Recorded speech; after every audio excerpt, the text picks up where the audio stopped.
Hoje nós estamos falando da aula 2, tá? Semana passada a gente começou a aula 1. Toda quinta-feira a gente vai se encontrar aqui às 8 horas da noite para falar sobre Eneagrama, para entender qual é o meu tipo de personalidade. Se você ainda não sabe qual é o seu tipo de personalidade, essa é a oportunidade que você tem de participar do curso, né? Que é toda quinta-feira às 8 horas da noite. E quem sabe, quando chegar lá no final, você identificar qual é o seu tipo de personalidade. Melhorar aí os seus relacionamentos, melhorar a forma com que você enxerga a sua vida, melhorar os seus sentimentos, os seus pensamentos, né?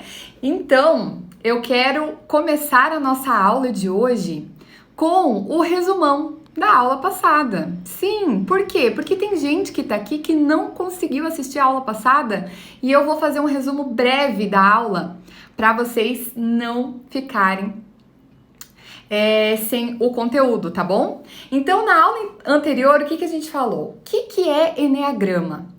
Né? Eneagrama, Enea significa 9 em grego e grama significa figura, escrita, desenho. E aí a gente traduziu aí como uma figura de 9 pontos, tá?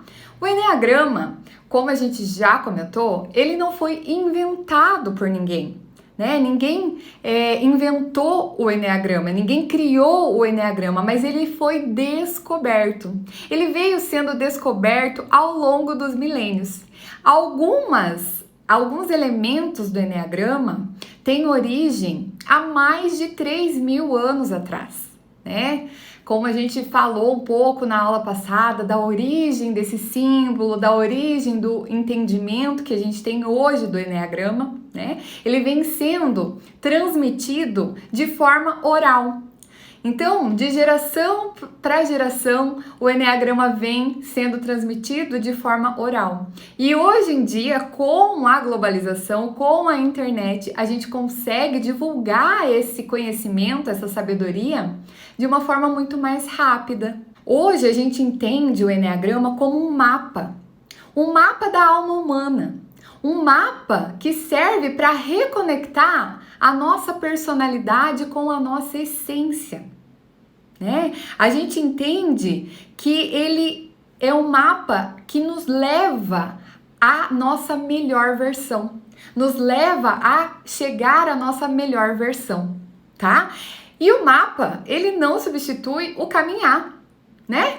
O mapa não substitui a gente de caminhar. O mapa, ele só mostra o caminho para nós. Então, digamos que eu moro aqui em Cascavel, quero chegar até Curitiba.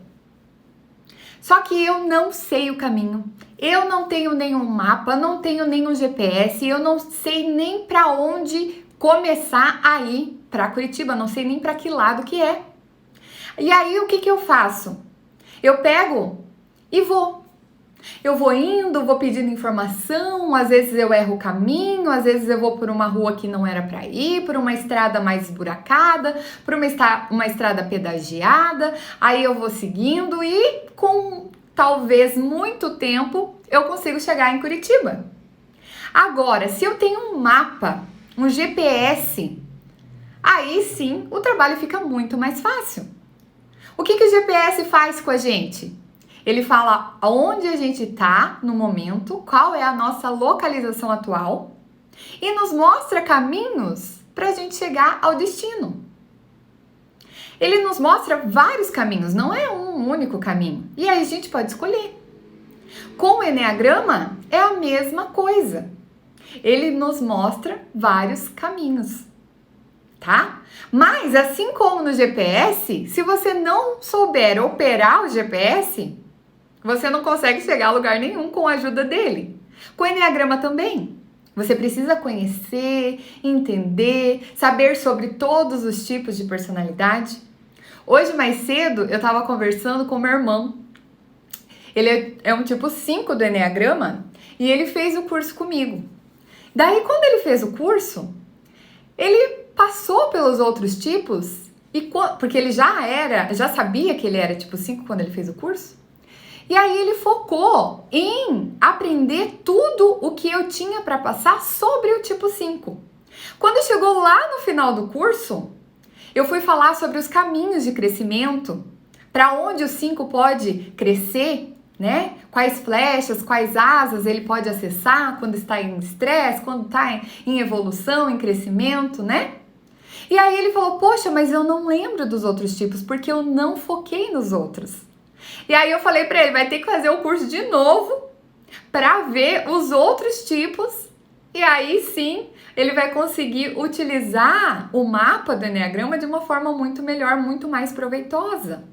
Porque não adianta a gente só saber qual é o nosso tipo. E por isso que os testes de Eneagrama não são tão eficientes como você participar de um curso.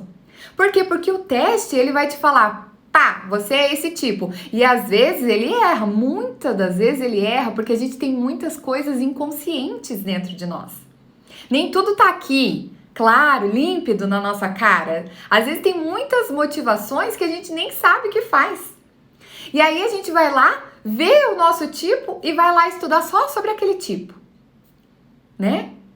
Mas não, o mapa, ele precisa ser completo, ele precisa ser inteiro para a gente conseguir evoluir com o Eneagrama.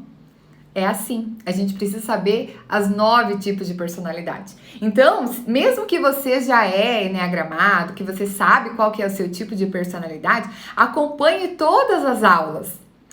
Depois a gente vai entrar em cada tipo de forma separada, né, e profundamente. Acompanhe todos, porque às vezes aquele outro tipo é o que vai te ajudar a crescer e evoluir, tá? Bom, e o que mais que a gente falou na aula passada, né? A gente viu como que é a formação da nossa personalidade. A gente entende que é a casa redonda, né? A gente acessa os 9 tipos de personalidade. E o Eneagrama, ele não nos coloca numa caixa onde todo mundo é igual. Os 7 bilhões de pessoas que temos no mundo são só 9 pronto iguaizinhas, não.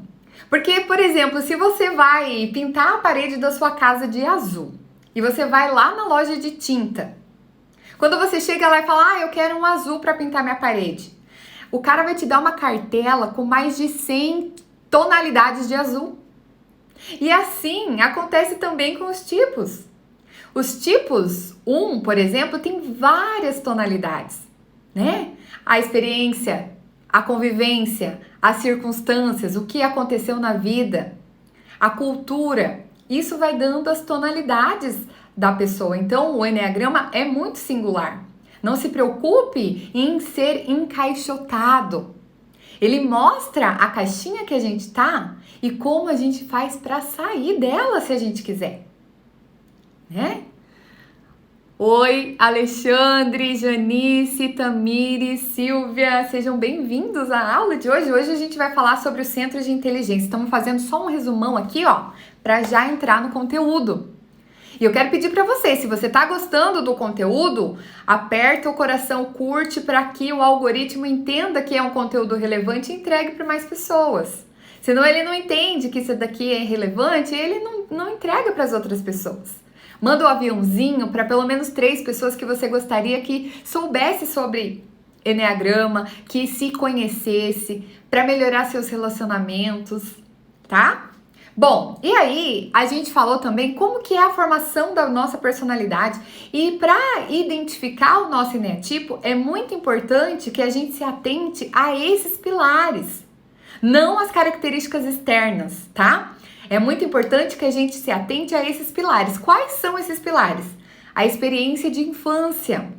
Lá na nossa experiência de infância, a gente foi ferido de alguma forma. A gente tinha 9 necessidades e uma delas não foi atendida ou foi supervalorizada e aí gerou uma dor. E lembre-se que isso... Oi, Duda, linda! Que bom que você veio. E aí, lembre-se que essa dor é pela visão da criança. E o que isso faz? Faz com que a gente não culpe os nossos pais, que a gente não se culpe se a gente for pai, mãe, né? Por quê? Porque é como a criança internaliza, como a criança enxerga a circunstância. E isso explica por que irmãos gêmeos não são do mesmo eneatipo, podem não ser do mesmo eneatipo. né? Aí, depois o próximo pilar é o mecanismo de defesa. É como que a nossa personalidade fez para se defender dessa dor. Depois a gente tem a fixação, que é um ponto onde a gente se fixa. O olhar é voltado para aquilo. É o prisma onde a gente olha a realidade. É a fixação. Depois tem a paixão, que é a distorção emocional. A fixação é uma distorção mental e a paixão é uma distorção emocional. Como quando a gente está apaixonado, a gente não enxerga os defeitos, só enxerga as qualidades, enxerga só por um ângulo a pessoa. Assim acontece com a nossa paixão também, né? Baseado nos pecados capitais. E por fim, que faz a liga disso tudo é a motivação, tá? É a motivação. E aí, é assim que a gente formula a nossa personalidade. Eu tenho meu rascunho aqui, meu resumo, para eu não esquecer de nada, tá bom? Bom, e aí lembrando, né, como eu já disse, somos singulares, mas a gente tem tendência, mecanismo, motivação, né, motivações que são similares, que aí formam os eneatipos, tá bom? Muito bem. Agora vamos entrar aqui no tema da nossa aula de hoje. Vamos relembrar um pouco da lei do 7. O que essa lei mostra para nós? A lei do 7 mostra para nós que estamos sempre em movimento. Somos seres que nos movimentamos o tempo todo, estamos mudando. O que eu sou hoje não é mais o que eu era há 2 anos atrás, há 1 ano atrás, há 1 mês atrás. A gente evolui com o tempo. E talvez essa seja a grande riqueza do Eneagrama. Ele mostra que a gente não está parado no tempo, que a gente está sempre se movimentando e evoluindo. E aí lembrando, né, gente? Água parada dá bicho, né? E energia parada também dá. Dá o quê? Doença. Então, quando a gente fica muito na nossa personalidade, quando a gente fica muito ali naquela motivação inconsciente, quando a gente fica ali fixado, a gente pode ficar doente, né? Tem que lembrar disso, tá? E aí, juntando aqui a lei do 3 com a lei do 1, né? A gente entende que somos o quê? Somos um ser único. Somos um indivíduo único, mas a gente se manifesta no mundo de 3 formas. Quais são as formas que a gente se manifesta? Pela ação, pela razão e pela emoção. Ação, razão e emoção. E aí a gente começa a ver que alguns tipos eles se manifestam mais pela razão. Outros tipos se manifestam mais pela emoção e outros mais pela ação. O que isso significa? Significa que a gente tem algumas tendências, né? A ficar mais nesse centro de inteligência, nesse modo operante. Mas o ideal é que a gente consiga equilibrar os 3 centros dentro de nós. Tá? A gente vai equilibrar os 3 centros dentro de nós quando a gente compreender qual é o nosso tipo. Ó, a Duda falando, sou bastante emotiva. Tem sentido? Tem sentido. E aí você já começa a perceber, né? Se eu sinto muito, se eu penso muito, ou se eu ajo muito. Deixa eu tomar uma água, peraí. E aí a gente começa a perceber como que a gente vai se manifestando. Então, a primeira divisão que o Eneagrama traz para nós... Pronto. Então, a primeira divisão que o Eneagrama traz para nós é o centro de inteligência.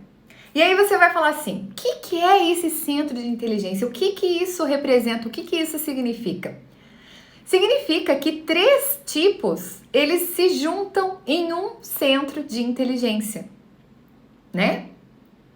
Ação é o mais difícil para mim, mas eu estou trabalhando isso. Exatamente. A gente começa a ver aquilo que a gente tem de dificuldade, aquilo que a gente tem de habilidade e começa a equilibrar, tá?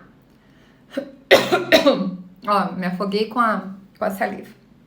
Bom, e aí a gente vai ver que a primeira divisão do Eneagrama é o centro de inteligência. Então ele vai mesclar 3 tipos, tá? Então, o tipo 8, 9 e 1 fazem parte do centro de inteligência prática.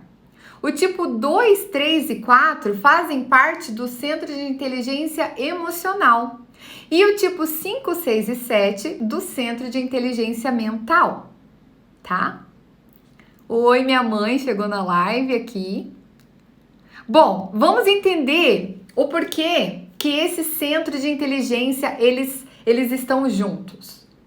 Porque esses 3 eneatipos, eles têm sensações dolorosas parecidas. Então, lá na infância deles, eles tiveram uma dor que é muito similar e gera uma carência parecida, tá? A gente vai ver que 3 eneatipos juntos, eles têm uma energia principal parecida. O que é essa energia principal? É a emoção que move mais. E a gente já vai falar, vocês já vão começar a entender, já vai começar a clarear isso para vocês. E também a gente vai ver que, apesar da sensação dolorosa, da carência ser parecida e da energia, né, da emoção principal ser parecida, cada eneatipo desse centro de inteligência usa uma estratégia diferente para compensar essa sensação dolorosa e essa emoção ali que fica latente dentro deles, tá? Então, vamos entrar no centro de inteligência prática. Vamos entrar agora nesse centro de inteligência.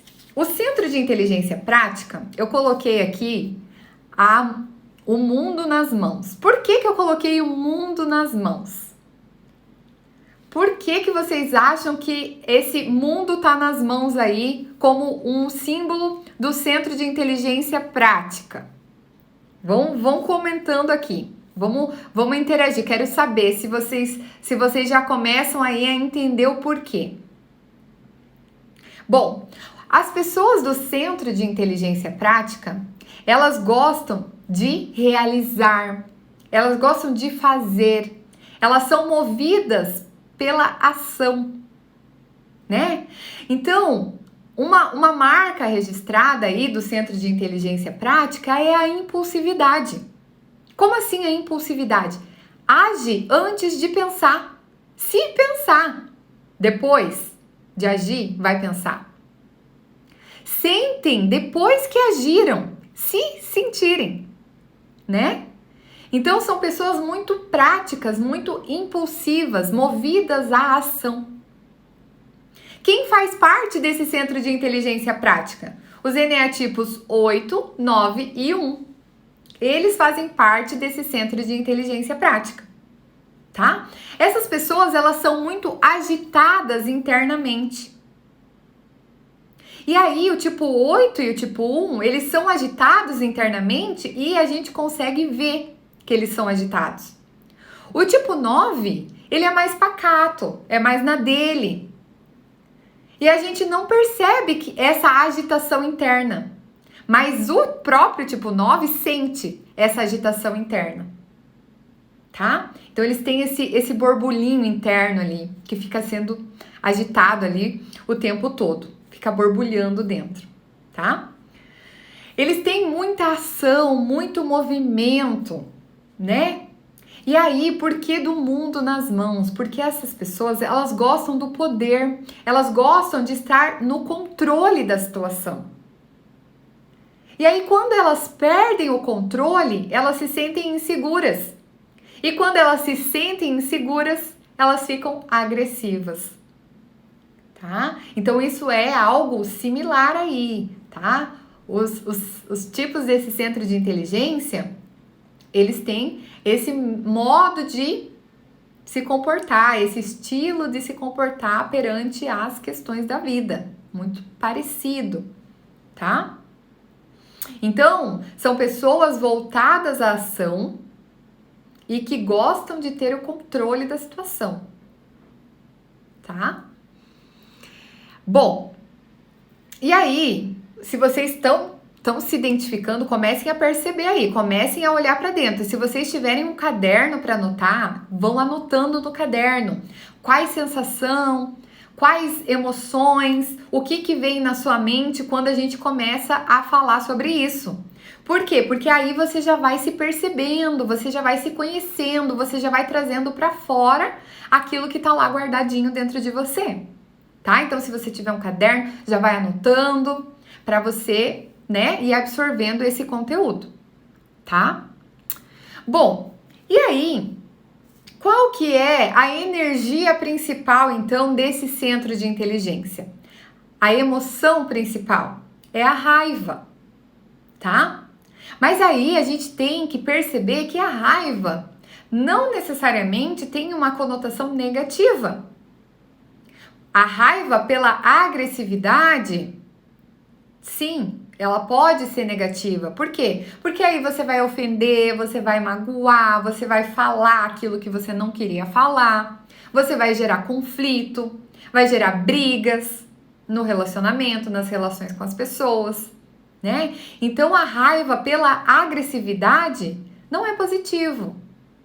Então, quando essa raiva é positiva? Quando você canaliza ela para quê? Para ação, para o movimento. Quando você utiliza essa emoção para, por exemplo, se você está sofrendo um término de relacionamento, aí você está lá sofrendo, aí vem aquela emoção da raiva e te tira daquele local de sofrimento, te tira daquela posição de sofrimento. E aí você fala, não, pera lá, deixa eu me movimentar, deixa eu fazer alguma coisa, deixa eu sair daqui. Então a raiva, ela serve para isso, tá? Então não existe emoção positiva e emoção negativa. O que existe é como é que você canaliza essa emoção, como você está colocando essa emoção para fora. É através da agressividade? Aí vem a culpa depois, né? Ou você consegue utilizar essa energia para gerar transformação, para gerar movimento. De repente você está vendo uma injustiça acontecendo na sua família ou com você. Quando você utiliza a energia da raiva para acabar com essa injustiça, aí são pontos positivos, né? Então, não existe emoção boa e ruim. O que existe é como é que a gente lida com essa emoção. Boa noite, Edi. Boa noite, Luciana. Sejam muito bem-vindas, tá? E já vão pensando aí, já vão anotando no caderninho, já vão internalizando e vendo como que é você. Você tem muita raiva? Como que é isso pra você? Como que você canaliza essa emoção na sua vida, no seu dia a dia? Já vai pensando aí, tá? E eu quero pedir para você aproveitar esse momento e pedir para você, se você tá gostando desse conteúdo, não esquece de curtir, compartilha, aproveita e compartilha aqui com esse aviãozinho, manda para mais pessoas, para que elas possam se conhecer e assim, né, ser a sua melhor versão, melhorar seus relacionamentos, melhorar para si e para o mundo, tá? Bom, e aí qual que é a sensação dolorosa desse centro de inteligência, centro de inteligência prática? É a sensação dolorosa de desvalor, né? Então, é uma sensação de insignificância, é uma sensação de que falta reconhecimento, falta valorização. E isso é inconsciente. A pessoa não fala assim, eu sinto um desvalor aqui. Não. Geralmente, essa sensação dolorosa, ela é inconsciente. E aí, cada eneatipo vai utilizar uma estratégia para carência de autovalorização, tá? Porque essa sensação dolorosa de desvalor, né? Essa sensação de insignificância, de não ser reconhecido, gera essa carência, a carência de valorização. E aí cada eneatipo vai utilizar uma estratégia para se livrar dessa dor, dessa sensação de desvalor.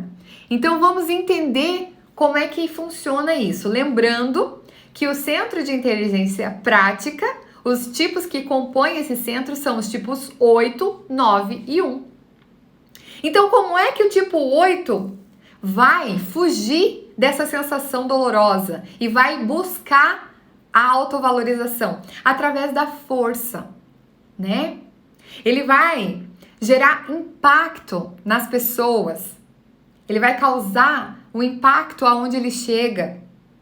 Ele vai demonstrar força, né? Ele vai provar para o mundo, para as pessoas à sua volta, no trabalho, nos seus relacionamentos interpessoais, que ele não é fraco. Ele vai tentar provar que ele não é vulnerável, que ele não é mole. Porque lembre, para o tipo 8, a vida é dura para quem é mole. Ele pensa assim. E aí ele não quer demonstrar sua vulnerabilidade, porque isso gera, né, uma dor. Se ele se mostrar fraco e vulnerável, vai acessar aquela dor de desvalor, tá? E o tipo 9, qual é a estratégia que ele usa para fugir dessa sensação dolorosa? A desconexão. Então o tipo 9, ele faz o quê? Ele se finge de morto. Ele anestesia. Então vem a emoção da raiva ali, vem essa sensação de desvalorização. E aí o que ele faz? Ele anestesia. Ele se desconecta. Ele não quer conflito. Ou também ele pode usar uma estratégia de teimosia. Sabe aquela pessoa teimosa, implicante, que fica ali batendo na mesma tecla, né? Então assim é a estratégia do tipo 9. E o tipo 1? Qual a estratégia que o tipo 1 vai utilizar? Para buscar aí a valorização, né? Para buscar o respeito, para buscar o reconhecimento das outras pessoas. O tipo 1, ele vai utilizar a estratégia de ser uma pessoa responsável, ser uma pessoa correta, né? E aí, sendo responsável, sendo correto, fazendo tudo direitinho, o tipo 1 pensa o quê? Que ele merece ser reconhecido, afinal de contas, ele faz tudo direito, ele faz tudo correto. E é assim que o tipo 1 vai lidar com isso, tá? Muito bem. Então, aqui a gente finaliza o centro de inteligência prática. Não vão tentar descobrir qual é o tipo de personalidade de vocês agora, tá? Agora, essa parte serve só para vocês entenderem qual o centro de inteligência que vocês estão, sabe? Para vocês começarem a entender o que se passa aí dentro de vocês, tá? Se você tentar descobrir qual é o seu tipo agora por essa descrição aqui, você no máximo vai dar um tiro no pé. Você vai errar o alvo. Você vai mirar, mas vai errar, não vai acertar. Tá? Bom, e aí, só finalizando, nós temos no nosso cérebro, é chamado de cérebro trino, né? Então, o cérebro que comanda, a parte do cérebro que comanda a ação, né, do ser humano, é o cérebro reptiliano. E aí a gente fala que o centro de inteligência prática tá aí mais nesse cérebro reptiliano, que é o centro de energia, de ação, né, de movimento, tá? Bom, e agora vamos falar do centro de inteligência emocional. Eu coloquei aí um coração nas mãos. Vocês já devem imaginar por quê, né? Bom, o centro de inteligência emocional, os tipos que compõem esse centro são os tipos 2, 3 e 4, tá? Então, esse centro de inteligência, ele tá movido, ele tá, né, fixado ali aonde? No sentimento, na emoção, tá? A energia mais forte neles é a emoção.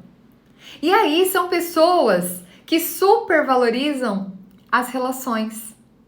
São pessoas que supervalorizam os relacionamentos. E por eles supervalorizarem as relações e os relacionamentos, eles acabam pessoalizando muito. O que é isso, pessoalizar? É achar que tudo é com ele, né? Às vezes a pessoa nem tá pensando nele e ele tá lá. Ai, tá pensando de mim, tá falando mal de mim, tá isso... o que eu vou fazer, o que eles estão pensando da minha pessoa, por que eu vou fazer isso, agora eu estraguei minha amizade. Então, o centro de inteligência emocional, ele tá ali relacionado com isso, tá? Com as relações interpessoais. Isso é muito importante para eles, tá? Então, são pessoas sensíveis, são pessoas que têm muita emoção e que percebem facilmente a emoção dos outros. Geralmente, a gente vai ver que tem um tipo aí que é um pouquinho diferente, tá? Mas são pessoas que sentem mais, que percebem as emoções nos outros e que a relação interpessoal é muito importante, tá? Bom, e o que faz essas pessoas estarem no centro de inteligência emocional? O que fazem esses 3 tipos serem similares? A emoção principal, né, desse centro de inteligência é a vergonha, né? E o que é essa vergonha? É esse sentimento ruim que a gente tem, esse receio de desagradar, esse receio de que as pessoas não gostem da gente, esse receio de não ser aprovado, né? E aí, a pessoa utiliza várias estratégias para fugir dessa sensação de vergonha, dessa emoção da vergonha, tá? E qual que é a sensação dolorosa desse centro de inteligência? É o desamor. O que é esse desamor? Elas não se sentiram amadas como elas queriam que fossem amadas. Ou elas não se sentiram amadas, simplesmente não teve amor, tá? Então faltou ali uma carência afetiva. Então essa falta de amor que a criança internalizou, lembrando que não é porque a mãe deixou de amar ou o pai deixou de amar, não, gente, não é isso, tá? Mas é que a criança, ela sentiu que o amor não era como ela queria que fosse. A expectativa que ela tinha do amor veio de forma diferente. E aí ficou essa sensação dolorosa de desamor, tá? E aí gerou essa carência afetiva. E cada eneatipo vai utilizar uma estratégia diferente para suprir essa carência afetiva, né? Então vamos entender como que funciona. O tipo 2, ele vai utilizar aí a estratégia de ajudar os outros, de agradar os outros. Ele vai entender o que o outro está precisando e vai fazer.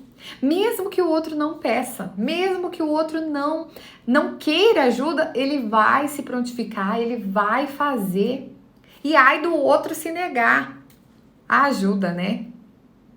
Então o tipo 2, ele precisa fazer pelo outro, mesmo que o outro não tenha solicitado. Porque ele acha que assim ele vai receber afeto, vai receber carinho, vai receber o reconhecimento do outro. E lembrando que isso é muito inconsciente.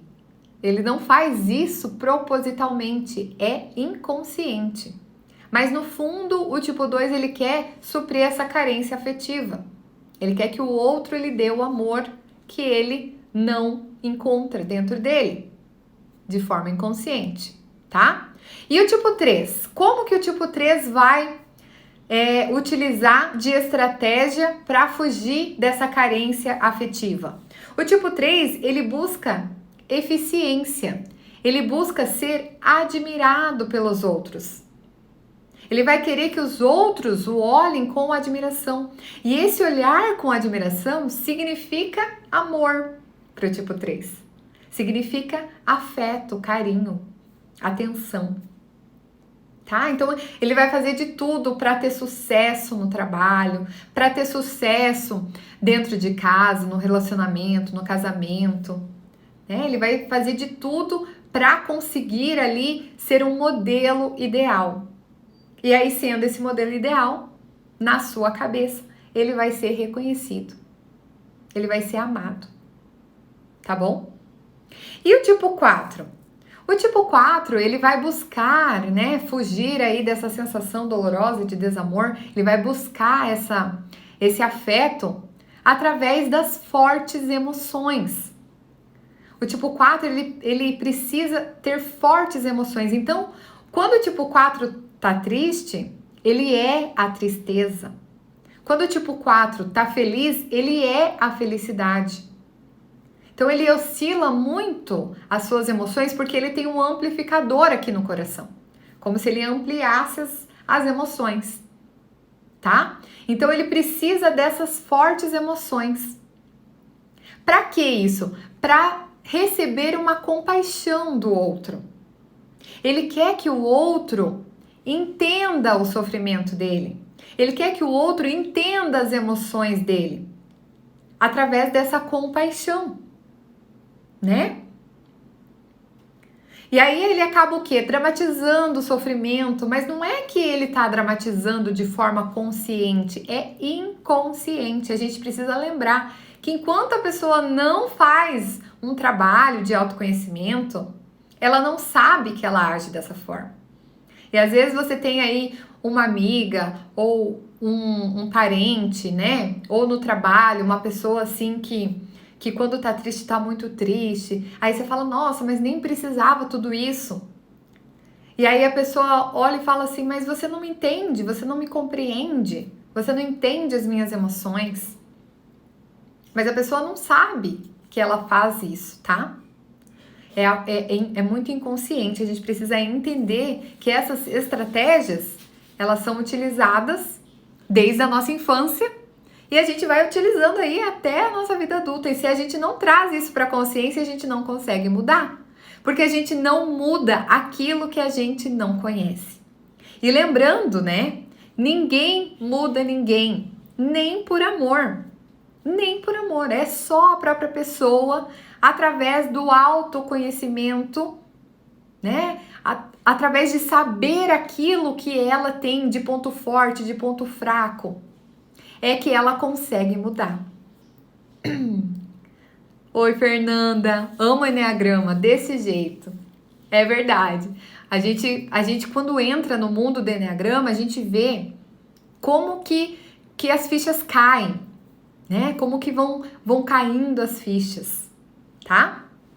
Vai tudo fazendo sentido para dentro de nós. E aí, eu quero aproveitar essa deixa agora e pedir para você, se você tá gostando desse conteúdo, não esquece de curtir, aperta aí do coraçãozinho, faz o Instagram e o YouTube depois perceberem que esse é um conteúdo relevante. Manda ali, compartilha com as pessoas que você ama, para que elas se conheçam também, para que elas possam ter acesso a esse conhecimento, para que elas possam melhorar, para que elas sejam a melhor versão delas mesmas, tá bom? Assim como você, que tá aqui procurando se conhecer, ser a melhor versão de você mesmo, melhorar seus relacionamentos, tá bom? Bom, então agora eu tô falando muito bom, né? Isso é um vício de linguagem. Vou me aperceber aqui. O próximo centro de inteligência e o último centro de inteligência é o centro de inteligência mental. E aí eu coloquei o cérebro nas mãos e vocês devem já imaginar o porquê. Então, o centro de inteligência mental são movidos pela razão. São pessoas que são movidas pela mente. São pessoas que pensam muito, ou pelo menos pensam muito, né? Às vezes elas nem pensam tanto assim, mas elas pensam que pensam. São pessoas que têm necessidade de observar, de entender, de compreender as coisas, de refletir sobre. Então, elas vão utilizar essa estratégia antes de tomar alguma decisão. elas vão pensar, vão refletir, vão observar, vão tentar conhecer e aí sim vão tomar uma decisão, tá? Geralmente são tipos mais retraídos. Então, o centro de inteligência mental, ele tem o cérebro nas mãos, né? Lembrando do cérebro trino, o centro de inteligência prática é no cérebro reptiliano. O centro de inteligência emocional é o sistema límbico, né? E o centro de inteligência mental é o neocórtex pré-frontal, que é ele que comanda aí o nosso raciocínio, o nosso mental, nossos pensamentos, tá? E aí, quem faz parte desse centro de inteligência? Os tipos 5, 6 e 7, tá? Esses tipos 5, 6 e 7 que fazem parte do centro de inteligência mental. Vamos agora ver aqui, deixa eu voltar aqui nos meus slides. O que é que esses 3 eneatipos têm em comum? A emoção principal desse centro de inteligência é o medo, né? O medo o que é esse medo? Para vocês compreenderem. É uma forma que paralisa a pessoa. É uma emoção que paralisa o movimento, paralisa principalmente o mental, né? Então, paralisa os pensamentos e aí as emoções, elas ficam suspensas e a pessoa não consegue agir, ela não consegue pensar, fica tudo muito confuso, tá? Isso que o medo causa nas pessoas, isso que o medo causa na gente. Então, quando a gente tem alguma coisa ali, né, um perigo na nossa frente, a gente dá uma travada. E aí a gente vai ver o que vai fazer. Essa travada é do medo, tá?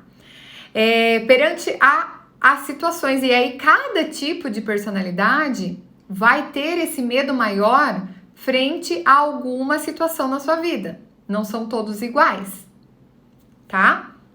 Então, a sensação dolorosa que fica ali nesse centro de inteligência é o desamparo.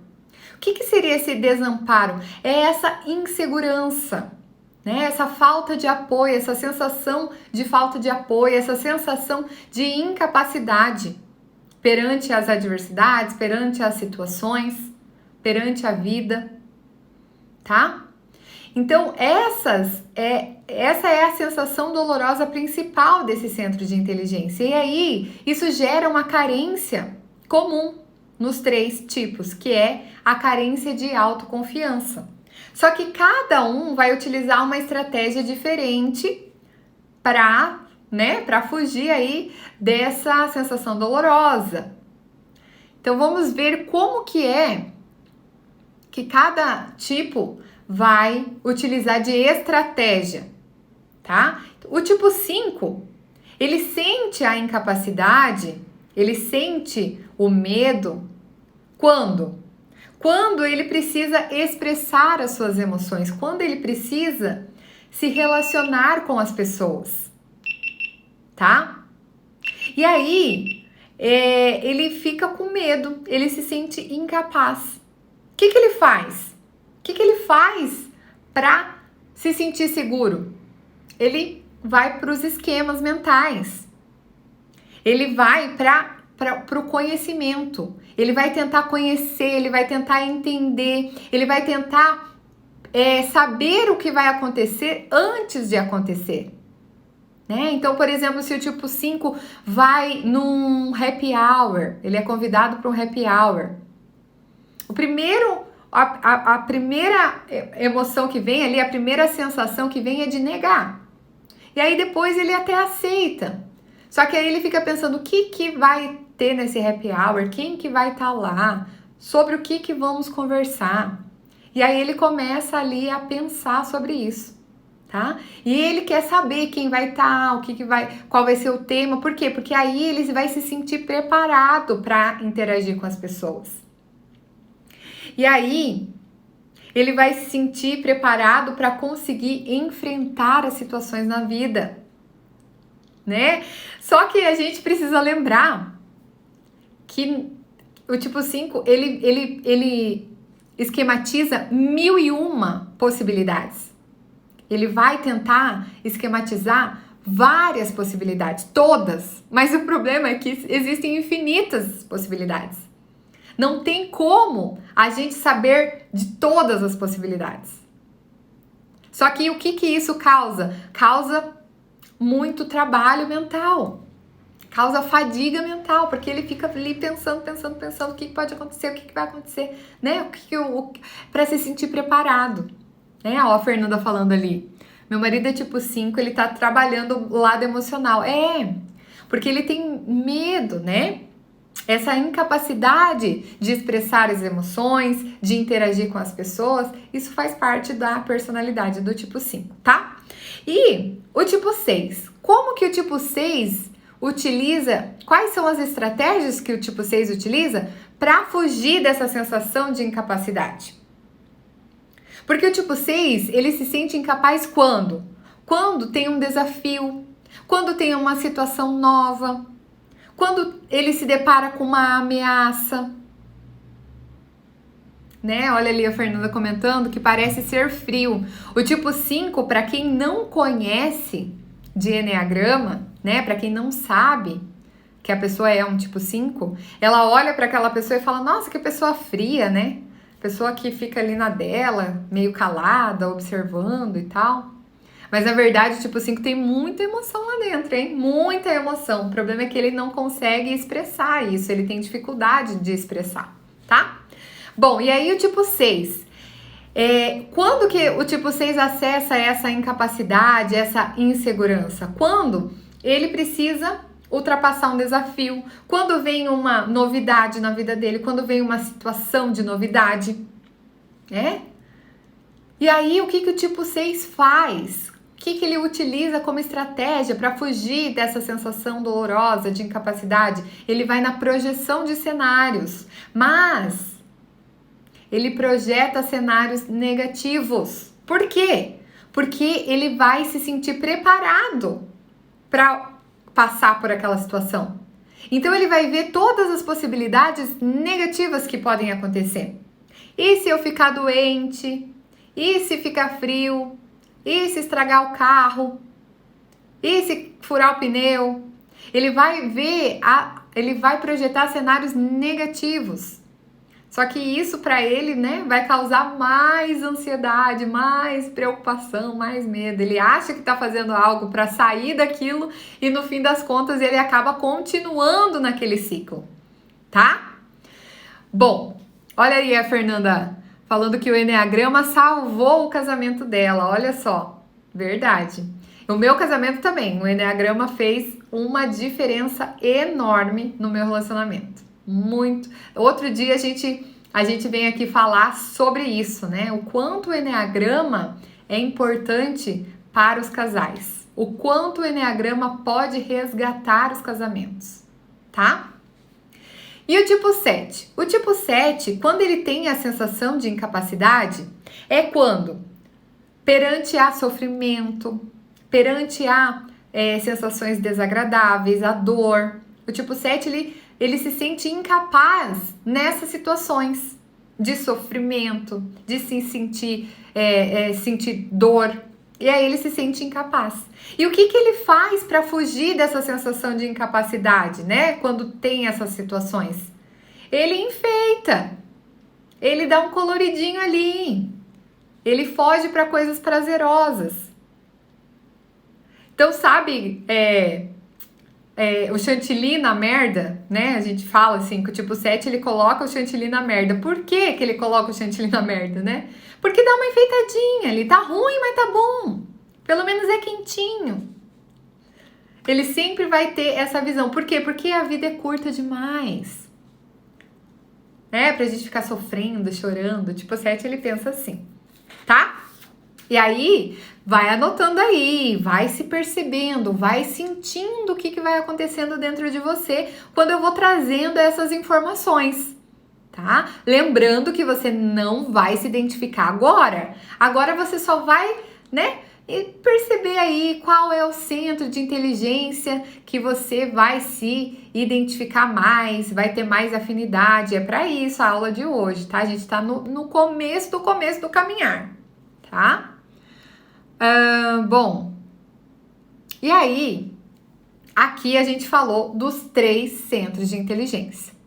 A gente tem o centro de inteligência prática, né, que são as pessoas movidas à ação, o centro de inteligência emocional, que são as pessoas movidas ao sentimento, às relações interpessoais, e o centro de inteligência mental, que são as pessoas movidas pela razão, certo?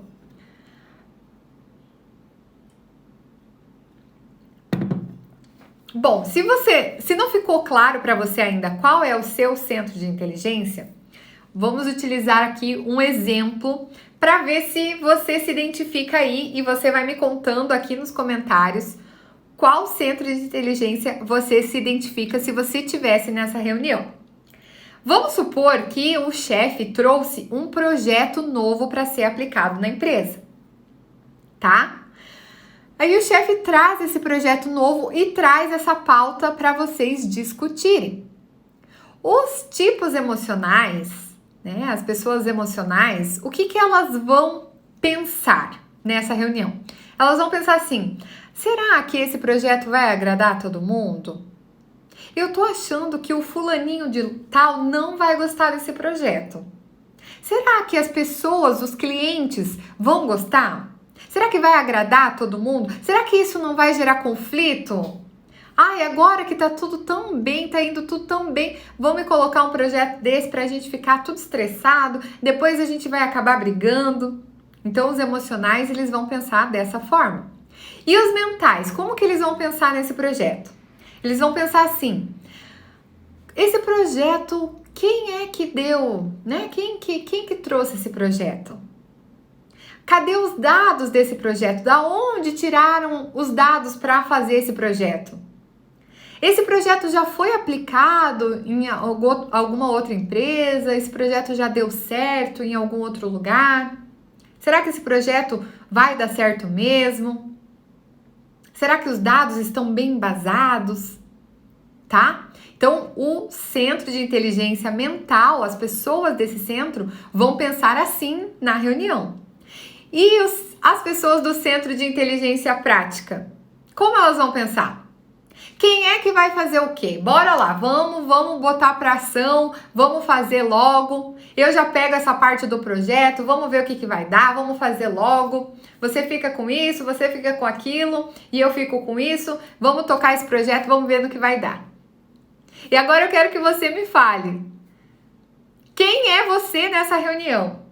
Você é mais mental, você é mais emocional ou você é mais prático? Quem é você nessa reunião? Vão comentando aqui. E aproveitando, eu vou falar para vocês: oi Hamilton, oi Zilda, Alessandra, sejam bem-vindos à nossa aula 2. Ângela, seja bem-vinda. Eu quero pedir para você, se esse conteúdo tá sendo legal, não esquece de curtir, coloca o coraçãozinho aí, porque aí o que acontece? O algoritmo vai entender que esse conteúdo é relevante, vai levar e vai entregar para mais pessoas. E compartilha essa aula, tá? Com as pessoas que você ama, para elas começarem a se entender. Olha aí, a Fernanda falando que é emocional, a Thaís falando que é prática, a Lisiane falando que é emocional, olha só. Bom, e aí você já vai começar a se identificar qual é o centro de inteligência que você, né, reage mais, se movimenta mais na sua vida. E agora eu quero dar um outro exemplo. Suponhamos que você vai para um evento, uma palestra, um evento, e te convidam para ir para esse evento. Se você for emocional, o que você vai pensar no caminho para esse evento? Você vai pensar assim: quem será que vai estar lá nesse evento? Será que eu vou encontrar meus amigos lá? Será que vai ter gente legal para a gente conversar, para a gente interagir? Será que eu vou me sentir bem lá naquele lugar? Com que roupa será que eu vou? Será que essa roupa aqui é muito formal, é muito informal? Como será que eu devo me portar lá para agradar as pessoas? O que será que eu devo falar? tá? Essas são as pessoas emocionais. E as pessoas mentais, como que elas vão pensando no caminho para esse evento? Elas vão pensando assim: será que esse palestrante, ele sabe mesmo do que ele está falando? Qual que é a formação desse palestrante? Da onde ele tirou esses dados? Ah, eu vou lá naquele evento, mas se eu ver que ele começa a falar besteira, eu vou sair, sem remorso nenhum. Eu vou sair, vou largar pela metade, porque ninguém merece perder tempo ouvindo algo que não vai me agregar em nada. E aí, essas são as pessoas mais mentais. E as pessoas práticas, o que é que elas vão pensando no caminho para esse evento? Elas vão pensando assim: para que é que eu posso utilizar o conteúdo desse evento? O que é que isso vai fazer na minha vida? Como que eu posso utilizar esse conhecimento na minha vida? Aonde que eu vou aplicar isso? Vou aplicar no trabalho? Vou aplicar em casa? Onde que eu posso utilizar isso? Para que isso vai servir? E aí vocês vão me falando aqui embaixo quem são vocês no caminho para esse evento. Já vão me colocando aqui, demora um pouquinho para subir os comentários de vocês. Tô muito feliz, a nossa aula já tá finalizando, tá? Ela tem uma duração aí de mais ou menos 1 hora, as nossas aulas aqui. Todas as quintas-feiras, hein? Às 8 horas da noite, a gente vai ter esse curso online gratuito para você que tá sem tempo, que tá sem dinheiro e que quer se conhecer, para você que quer, né, entender um pouquinho mais sobre si mesmo, compreender mais sobre as outras pessoas, melhorar seus relacionamentos, melhorar aí a sua vida, ser a melhor versão de você mesmo. É aqui nas quintas 8 horas que a gente se encontra para falar sobre isso. Bom, finalizando aqui a nossa aula de hoje, essa imagem representa que a gente está no começo do caminho. Agora você não vai identificar qual é o seu tipo. Pode ser que você comece a sentir mais afinidade num centro de inteligência ou no outro centro de inteligência. E eu gostaria de deixar algumas perguntas para você se colocar ao longo dessa semana, tá? Para a semana que vem a gente já começar a entrar aí nos tipos de personalidade. Então se pergunte, você é uma pessoa que sente mais? Você é uma pessoa que pensa mais? Ou você é uma pessoa que age mais? E aí vai internalizando isso, vai internalizando o conteúdo dessa aula, vai olhando para dentro de você, porque o trabalho é esse. O trabalho é só você que pode fazer. Eu coloco aqui o conteúdo, eu ligo a lanterna para iluminar o caminho, mas só você que pode caminhar. Lembrando que o mapa do Eneagrama é só um mapa e ele não substitui a caminhada. Quem tem que caminhar é você. Tá? E aqui a gente já começa a nossa caminhada. Mas a gente ainda tá engatinhando. Não vamos tentar correr. Não é preciso correr. Vamos cada um no seu tempo, cada um no seu momento. E quem sabe quando a gente chegar lá no final do curso, você vai entender qual é o seu tipo de personalidade, qual é o tipo de personalidade das pessoas que você se relaciona. Lembrando que só você pode identificar qual é o seu tipo de personalidade. Porque ainda as pessoas não conseguem ler pensamentos. A gente não consegue ler pensamento, ler motivação, a gente só consegue ver característica externa. E aí a gente pode até supor, eu acho que meu marido é tipo tal ou tipo tal, acho que minha mãe é tipo tal ou tipo tal. Mas só a pessoa é que pode identificar o seu tipo de personalidade. Porque só ela vivenciou, experienciou, né, a infância, só ela sabe qual é a motivação, que é muito inconsciente. Só a própria pessoa consegue se identificar. E quando a gente finalizar o curso, pode ser que você fale assim, mas eu tô conseguindo identificar todo mundo. Mas não caia nessa. Você pode dar um tiro no pé, você pode errar o alvo. Você pode sim tentar entender qual é o tipo da outra pessoa para se relacionar melhor, para melhorar o seu relacionamento, mas não tentar descobrir o tipo da pessoa para falar para ela, ó, você é tipo tal. Aí você quebra todo encanto, você quebra todo o autoconhecimento, toda a autodescoberta que a pessoa poderia ter, tá?